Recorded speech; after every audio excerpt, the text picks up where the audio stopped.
Hi everyone, and I'm at the Sam Leisure showroom here in Coventry, and I'm with Mike. Nice to meet you, Mike, again. And we're going to discuss the Sam Atlantic table today. Yes. And some of the special features that I like about the table, and first one in particular is the rails, that you don't see this kind of aluminium sort of metal rim around the table, which sometimes can be off-putting, a little bit irritating. Can you go into that at all? Yeah, so we do away with that trim completely, essentially.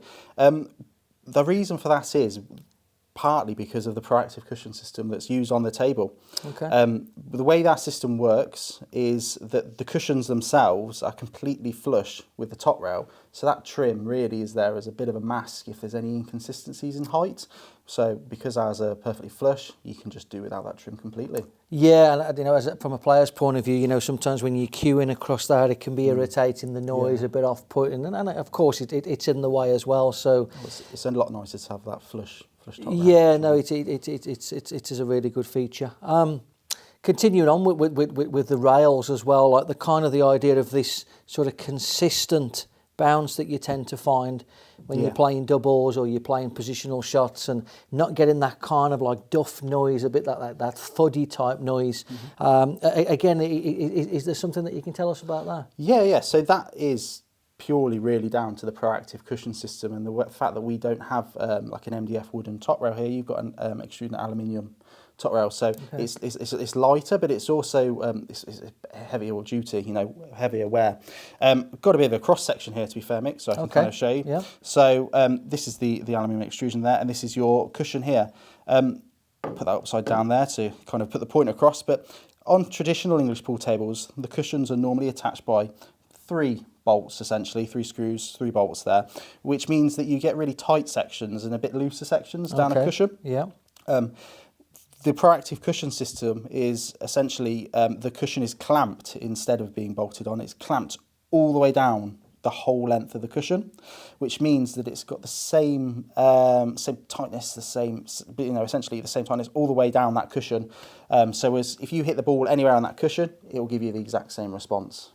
It does mean it's easier for reclothing as well and things like that. So there's a lot of benefits for it, but from a player's perspective, it is that consistency which is key.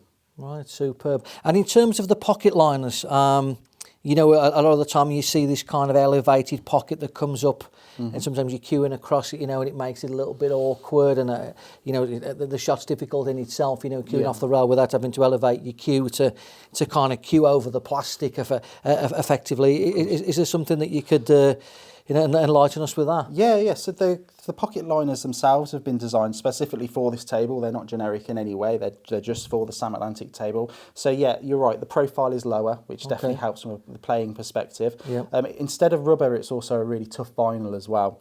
And one thing I'm sure you've noticed as well is there's no pins at all inside this liner. Right. Okay. Yeah. The pocket liner itself is screwed into the top rail from the underneath. So you've got a lot tight, well, not tighter from playing perspective, but it's a better pocket liner, and it's designed to guide the balls as well into the gully boot. So it's got quite a few features there. Right, yeah, and with that in mind as well, obviously the balls don't get chipped when they're getting fired against the screws or whatever, or the nails holding it. Takes away all of that kind of, takes away the possibility of that happening. And I guess the fact of obviously the ball fired into the pocket at a speed is going to accept it. You're not going to get any kind of funny kind of outcomes of balls popping out and all that kind of thing, Yeah, that's correct. You certainly shouldn't. They have been designed to encourage the ball to go down that gully boot and then obviously down the ball out, as it were. Right, okay. And in terms of the inside of the tab, which we will look at a little bit later, but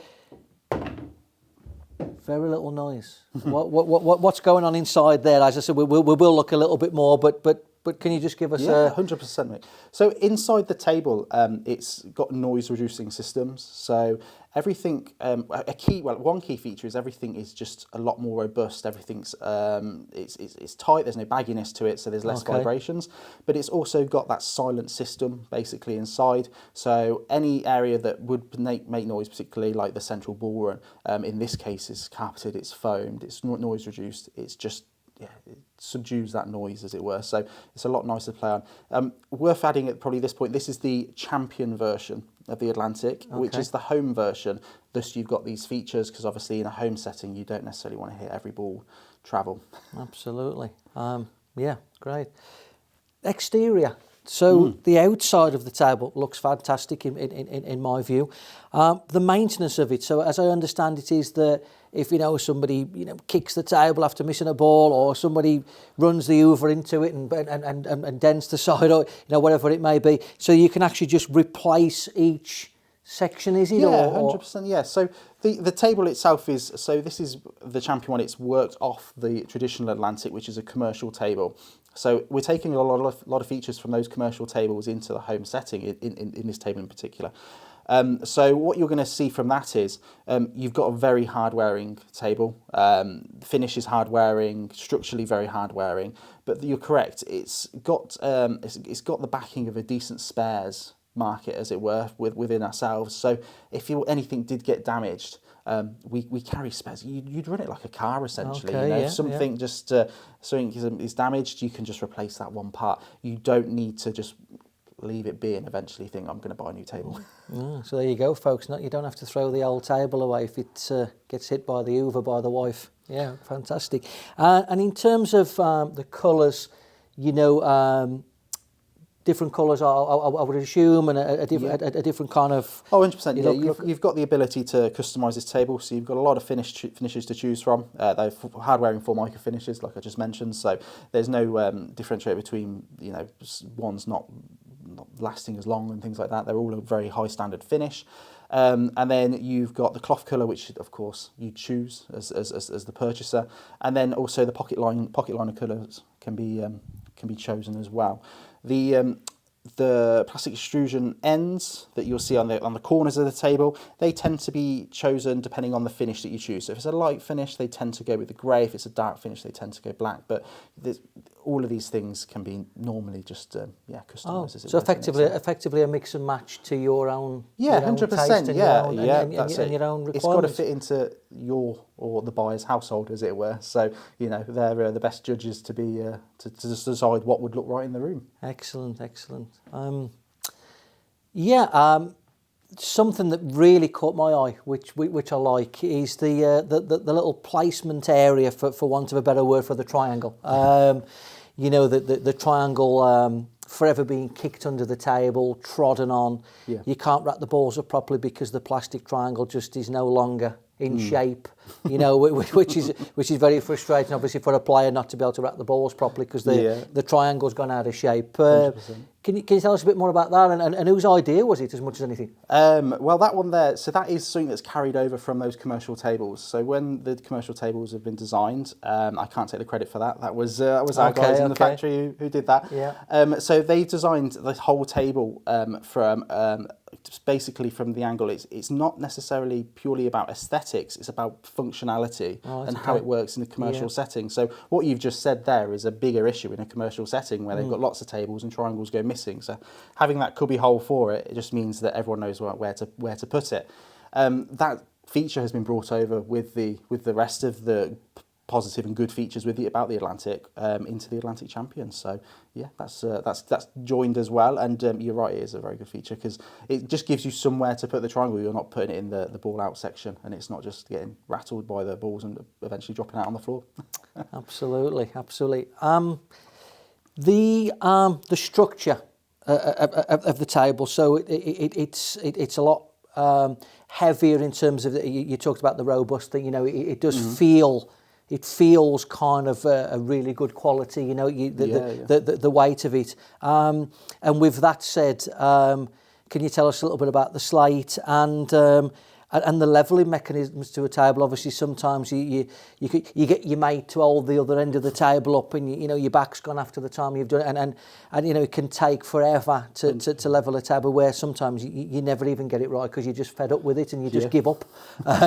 So a little bit on that for the viewers as well. Yeah, of course. So the table itself, I'll start with the structure, I think, and what it's made from. So the table itself, there isn't any real MDF in it. It's not MDF structured. It's marine ply. So it's marine ply with a hard-wearing Formica finish. The base itself is ply as well, so it's not MDF, which is very good from a moving perspective. It means this table can be moved and there's no worry about the legs kind of popping through if it just takes impact a bit landing back in position. The levelling side of it, there is a little notch under the feet, basically, on the pin between the feet and the legs, shall I say, where a 13mm open-ended spanner fits in. And you can literally just tweak it as and when you need to.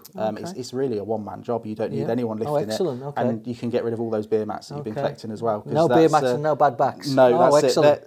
They're not needed. Another few points to bring across on the levelling is you haven't just got the 4 feet when it comes to levelling. There are some levelling points within the internals of the table, on the slate, as it were. So they can just make some fine, small adjustments there as well, and also gives the slate lots of support centrally, which some tables don't do, and over time you tend to see little dips and things like that. And in terms of the playing quality itself, I mean, I'm impressed with the consistency of it, and in particular, how easy the balls go down the rail. Obviously gives that sort of sense of pleasure of playing on it. Again, is that something that you can sort of elaborate on, or is it just an overall just quality of the table itself? I think it's an overall quality. You're seeing the after effect of all the quality parts and the construction that's been put together.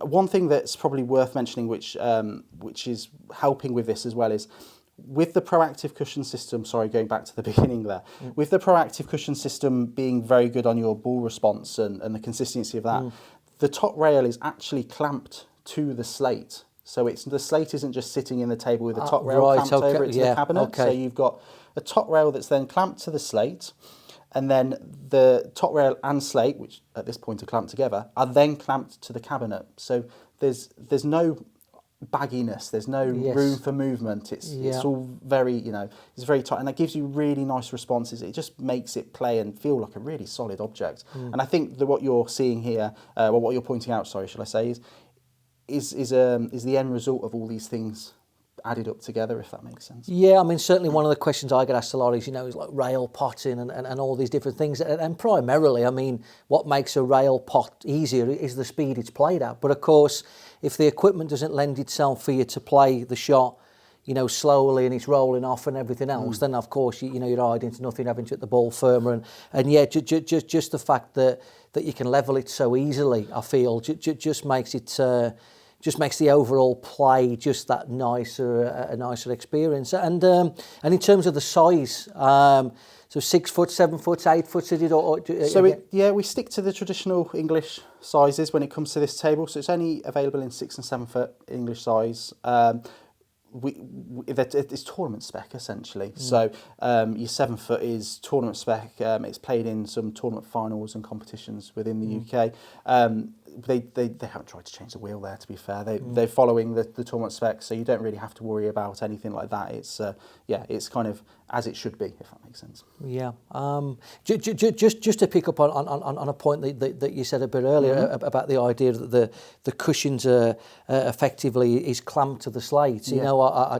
I've played, for many years. I started off with a catalogue table, effectively, as a youngster, and of course, after a while, it just becomes completely unlevel. But because the slate's just bowed, it's kind of gone sort of like that, where you can level it forever. It's never going to be level because the slate's obviously. So really interesting feature, and of course, something that's going to eliminate that factor of your slate dipping, your construction really helps on that. The central levelling points as well, giving that slate some support internally is huge, because it's it's a large flat piece of slate, as it were, but you still need to support it adequately. And with the internals of this one and the fact that it's clamped to the top rail, not just resting on an MDF and things like that in some other tables, it just means that it's got a backbone there. It's got the support, so it's not going to start doing things like that. But that's a really important point. And then obviously the proactive cushion system, as we've gone through a couple of times already, is hugely beneficial for the player. Well, it just can't be underestimated, as you said. We have sort of resorted back to that 2 or 3 times with various sort of descriptions, but it cannot be underestimated just how good that system is in terms of how the cushions play, not having the rim, for doubling balls, for the rail potting, and just overall sort of feel of the product itself. It feels like, for want of a better word, you go and get a wardrobe, from IKEA effectively, but you find it, you put it up and you move it, and you need to throw it away, because it's kind of, this just feels like it's up, it can be moved around, it's solid, it's you're not sort of bumping into it and it moving or anything like that. And yeah, just an extremely impressive product.